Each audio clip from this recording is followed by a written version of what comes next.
নমস্কার বন্ধুরা। বন্ধুরা, যদি সাধকের থার্ড আই ওপেন হতে চলেছে বা অনেক সময় এটাও দেখা গেছে যে যাদের থার্ড আই অলরেডি ওপেন হয়ে গেছে, তো সেই সময় সাধকের সাথে অনেক রকমের চমৎকারিক ঘটনা ঘটতে থাকে। সেসব ঘটনাকে নিয়ে সাধক অনেক সময় নিজেও অনেক অচম্ভিত হয়ে থাকে। কেন কি এসব ঘটনা কোনো সাদাসিধে সরল ঘটনা নয়, বরং আশ্চর্যজনক ঘটনা থাকে। কেননা সাধকের সাথে নানান রকমের অদৃশ্য জগতের অদৃশ্য শক্তিদের সাথে দেখা সাক্ষাৎ প্রায় হতে থাকে। বিশেষ করে তারা সেসব সাধু সন্ন্যাসী ও তপস্বী থাকেন যারা বর্তমানে সশরীরেতে নেই, কিন্তু তারা আজও ধ্যানে লীন রয়েছেন। আর কদাচিৎ পরিভ্রমণ করতে করতে এই ধরনের সাধকের সাথে সাক্ষাৎ করে নানান কথাবার্তাও তারা করে থাকেন, তাদের বলে থাকেন, অনেক কথা জানিয়ে থাকেন, আদেশও দিয়ে থাকেন ও সাবধানও করে থাকেন। কিন্তু বন্ধুরা, আজকে এই ইন্টারেস্টিং বিষয়টা পুরোপুরি জানবার পূর্বে আপনাদের কাছে একটি ছোট্ট রিকোয়েস্ট রইল যে আজকের বিষয়টি যদি আপনাদেরকে ভালো লেগে যায় তো প্লিজ আমার চ্যানেলকে লাইক, শেয়ার অ্যান্ড সাবস্ক্রাইব অবশ্যই করে দেবেন। বন্ধুরা, ধ্যান সাধনায় এক সাধকের সাথে যেমন ভালো, পবিত্র ও হিতকারী সাধু, বৈরাগী, সন্ন্যাসী ও বহু বছর ধরে যেসব পবিত্র আত্মারা আজও জন্মগ্রহণ করেননি, তো তারাও কিন্তু ঘুরতে ঘুরতে এইসব ধ্যানী সাধকদের সাথে দেখা করেন। কেউ কেউ তো আবার নিজের নাম ও পরিচয়ও দিয়ে থাকেন। কেউ কেউ তো আবার নিজেদের বাসস্থানের কথাও জানান। খোঁজ নিলে জানা যায় যে সে সব সত্য। এ তো হলো সাধু সন্ত এবং অদৃশ্য ও দিব্য শক্তিদের কথা। কিন্তু এছাড়া আবার কিছু সাধকের এমনও কালো শক্তিদের সাথেও যোগাযোগ হয়ে যায় যারা সাধককে তার ধ্যান সাধনা থেকে মন সরিয়ে দেওয়ার বারবার চেষ্টা করতে থাকে। কিন্তু তাদের অভিনয় এমন সুন্দর থাকে, তারা এমন ভানও করে থাকেন কি মনে হবে কি তারা সাধকের সাহায্য করতে এসেছে। এখানেই সাধককে সাবধান হতে হয়, না হলে একবার যদি তাদের ফাঁদে পা পড়ে যায় তো ভবিষ্যতে আর তারা সাধককে ধ্যান করতে দিতে চাইবে না।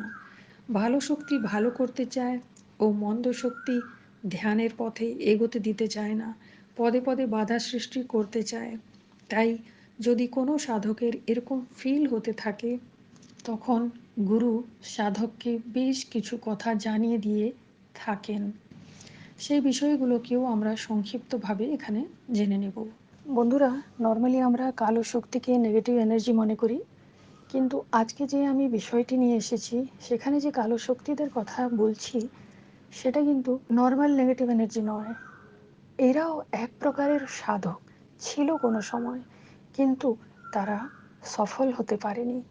আর নানান রকম চেষ্টা করে তারা এগোতেও পারেনি, আর তারপরে তাদের প্রাণলীলা শেষ হয়ে যায়। হয়তো তারা নিজের জীবনে সেরকম ভালো গুরু পাননি, বা হয়তো গুরু যে পথ দেখিয়েছিলেন সেটা অনুসরণ করেননি, বা এমনও দেখা গেছে যে তারা গুরু পথে না চলে অন্য কোনো পথে চলে গিয়েছেন, যেটা কি তাদের উচিত ছিল না। আর তারপরে এই মরীচিকাতে হাঁটতে হাঁটতে তারা ভুল পথে চলে যান, আর এইভাবে তাদের জীবনলীলা শেষ হয়ে যায়। তারা বুঝতেও পারেন না যে তারা ধ্যান সমাধিতে এগোচ্ছেন, কি আধ্যাত্মিক পথে এগোচ্ছেন, কি কুণ্ডলিনী জাগরণ করছেন। অর্থাৎ টোটালি তাদের যে সাধনা ছিল সেটা ভুল ছিল, ভ্রামক ছিল। আর তারা যখন অতৃপ্ত আত্মা হয়ে যান তখন তারাও এটাই চান যে থার্ড আই ওপেনিংয়ের পথে বা ধ্যান সাধনার পথে যারা সফল হয়ে ক্রমশ এগিয়ে আসছে, তো তাদের কি করে এগোতে না দেওয়া হোক, তাদের জীবনে বিভিন্ন রকমের ঝামেলা সৃষ্টি করে বাধা উৎপন্ন করা হোক। এটাও দেখা গিয়েছে যে মাঝে মাঝে কেউ ভয় পেয়ে যায় বা সাধনা ছেড়ে দেয়, তো তখন তারা কিন্তু আবার খুব খুশি হন, এটাকে ওরা নিজেদের অনেক বড় বিজয় মনে করেন। তো এইসবের জন্যে গুরুর প্রয়োজন হয়ে থাকে, ক্রমশ এই পথে এগিয়ে যেতে হয়। তাই জন্যই বলা হয় যে কুণ্ডলিনী জাগরণ বা থার্ড আই ওপেনিং এত সহজ নয়। ওখানেও যুদ্ধ চলে। সাধকের জীবনে নিজের সাথে নিজেরও যুদ্ধ চলে, বাইরের যে পরিবেশ থাকে তার সাথেও সাধকের যুদ্ধ চলে। আর যদি এইসব অদৃশ্য জগতের যে ভালো মন্দ সমস্ত প্রকারের যে শক্তিরা এসেও সাধককে বিচলিত করে, তো তাদের সাথেও যুদ্ধ চলে। এই যুদ্ধ কোনো মারকাটের যুদ্ধ নয়, এই যুদ্ধ হয় আন্তরিক যুদ্ধ, বুঝবার যুদ্ধ, আত্মবিশ্বাসের যুদ্ধ, মনোবলের যুদ্ধ। গুরু এই বিষয়গুলো সাধককে জানিয়ে দিয়ে থাকেন, যাকে ফলো করলে এই সব শক্তিরা কেউ সাধকের মনে ডাকা ডালতে পারবে না। আসলে কি বলুন তো, এক সাধক এই দুই শক্তিদের ব্যবহারে ভীষণ বিচলিত হয়ে পড়ে। তাই গুরু বুঝিয়ে দিয়ে থাকেন কি কি করতে হবে আর কি করতে নেই। আসুন সে কথা আমরা জেনে নেই। নাম্বার 1, গুরু সাধককে জানিয়ে দিয়ে থাকেন যে কেবল এই সব শক্তিদের কথাগুলো শুনবে, কিন্তু হ্যাঁ বা না কিছুই বলবে না, কোনো জবাব দেবে না। নাম্বার 2, যাই হয়ে থাক না কেন, তারা যদি সাধককে বলে যে তুমি আমাকে ছুঁয়ো, অর্থাৎ ছুঁতে বলে, তো মোটেও স্পর্শ করবে না।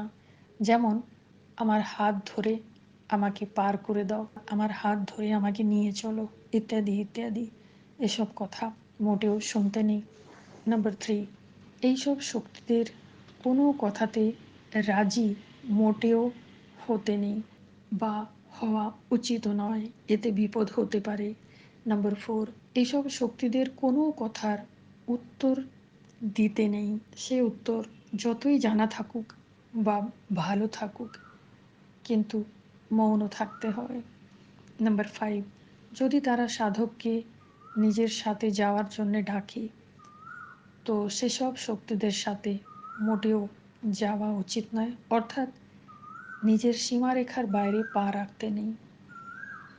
তারা অনেক অভিনয় করবে, কিন্তু তাদের এই অভিনয়কে বুঝতে হবে আর সাড়া দেওয়া উচিত হবে না।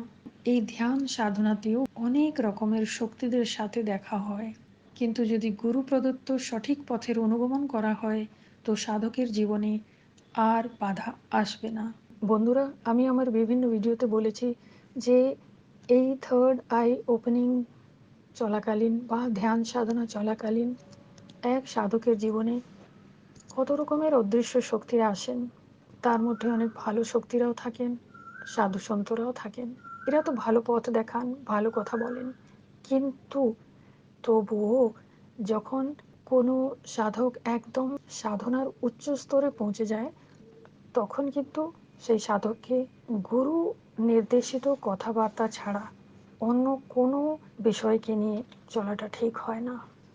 কেননা অনেক সময় এই সাধু সন্তদের রূপে অনেক কালো শক্তিরাও চলে আসে, আর তখন সাধক বুঝতে পারে না যে বাস্তবে কে ভালো আর কে মন্দ। তাই একটি এক্সট্রিম লেভেলে আসবার পরে গুরু সাধককে সাবধান করিয়ে দেন যে এই সময় এই মুহূর্তে কোনো শক্তিদের সাথে যোগাযোগ করবে না, তাদের কোনো কথা মানবে না। তো এসব কথাকে বুঝে এগোতে হয়। বন্ধুরা, আশা করব আজকের এই ডিপ কথাবার্তা, যেগুলো খুব সহজ সরল মনে হচ্ছে কেননা আমি খুব সাধারণ ভাষায় আপনাদেরকে বুঝাতে থাকি, তো এগুলো নিয়ে কেউ আলোচনা করতে চায় না, কিন্তু এগুলো বাধা সৃষ্টি করবার অনেক গভীর কারণ থাকে, মন উচাট হয়ে যায়। আশা করব যদি কোনো সাধকের সাথে এই ধরনের কোনো ঘটনা ঘটে, তো নিজেকে সে সামলে নেবে আর গুরু প্রদত্ত পথকেই অনুসরণ করবে। আজ তাহলে এই পর্যন্ত। আমি আবার আসবো কিছু নতুন বিষয়কে নিয়ে, কিছু নতুন তথ্যকে নিয়ে। আপনারা সকলে ভালো থাকুন। জয় রঘুনাথজি।